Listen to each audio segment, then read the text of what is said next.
Halo semuanya, selamat datang di channel ini. Perkenalkan, saya Cynthia Khaironisa bersama rekan saya Siti Saudia Amini. Kami merupakan mahasiswi dari Prodi D3 Administrasi Perkantoran Fakultas Ekonomi Universitas Negeri Jakarta. Kali ini, kami akan menjelaskan materi mengenai manajemen sumber daya manusia yang langsung dibimbing oleh dosen kami, Ibu Munawaroh. Penasaran kan materinya seperti apa? Kalau begitu, keep on watching!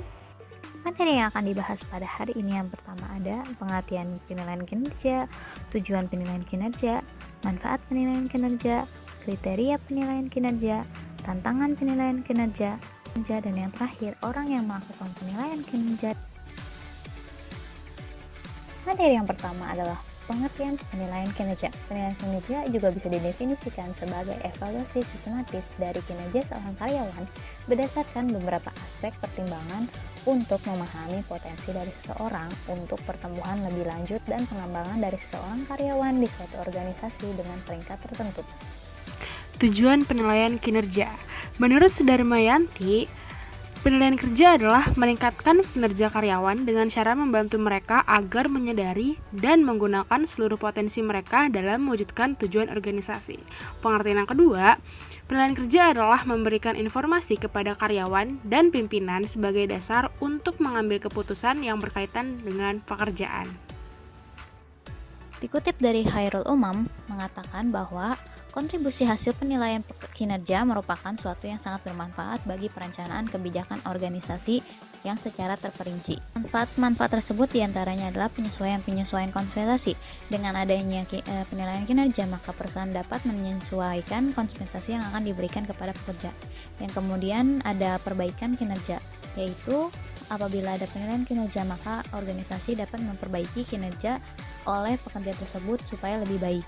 Yang ketiga ada kebutuhan latihan dan pengembangan. Dengan adanya penilaian kinerja, organisasi dapat tahu bagaimana latihan apa yang akan diberikan kepada karyawan tersebut. Yang keempat, pengambilan keputusan dalam hal penempatan promosi, mutasi, pemecatan, pemberhentian, dan perencanaan tenaga kerja. Kemudian untuk kepentingan penelitian karyawan, dan yang terakhir membantu diagnosis terhadap kesalahan desain pegawai. Nah, selanjutnya ada kriteria penilaian kinerja. Yang pertama, ada people-based criteria, dibuat berdasarkan dimensi kegunaan fungsional sehingga banyak digunakan untuk selection dan penentuan kompensasi. Kriteria ini dibuat berdasarkan penilaian terhadap kemampuan pribadi seperti pengalaman, kemampuan intelektual, dan keterampilan. Yang kedua ada product-based criteria, biasanya dianggap lebih baik daripada people-based criteria. Kriteria ini didasarkan atas tujuan atau jenis output yang ingin dicapai. Selanjutnya yang ketiga ada behavior-based criteria, mempunyai banyak aspek, bisa dari segi hukum, etika, normatif, atau teknis. Kriteria ini dibuat berdasarkan perilaku-perilaku yang diharapkan sesuai dengan aspek-aspek tersebut. Kemudian tantangan dalam penilaian kinerja. Yang pertama, kendala hukum. Penilaian kinerja harus bebas dari diskriminasi ilegal, penggunaan formulir harus reliable dan valid, serta mengacu pada ketentuan hukum yang berlaku. Yang kedua, pengaruh like or dislike. Pengaruh ini disebabkan sehingga penilaian kinerja karyawan tidak sesuai atau tidak bebas karena pengaruh like or dislike ini. Kemudian ada politik dalam organisasi. Dan yang terakhir, fokus pada individu atau kelompok. Dengan adanya pemikiran demikian, maka penilaian kinerja akan didasari berdasarkan fokus pada individu atau kelompok, sehingga kelompok yang dinilai akan lebih baik. Ini menyebabkan manipulasi data penilaian kinerja.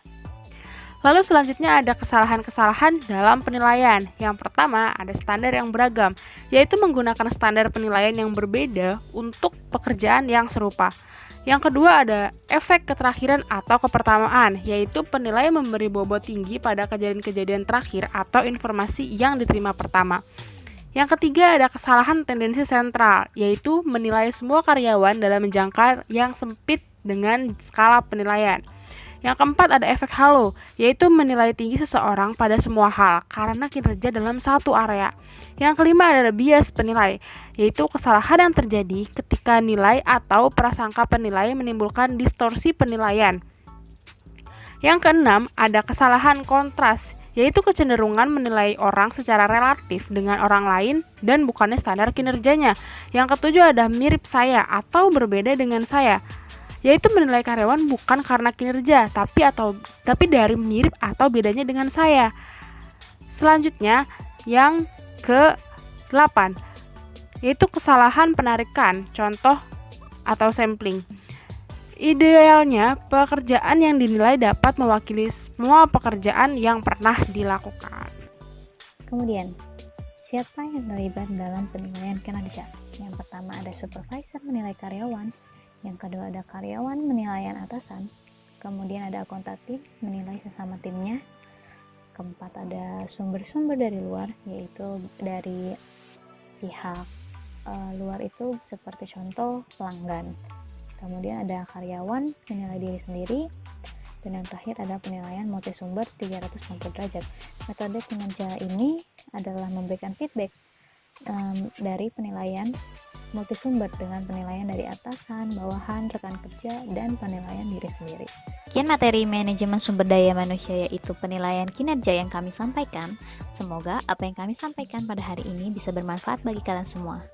Tetap semangat, tetap patuhi protokol kesehatan, dan tetap sehat. Wassalamualaikum warahmatullahi wabarakatuh.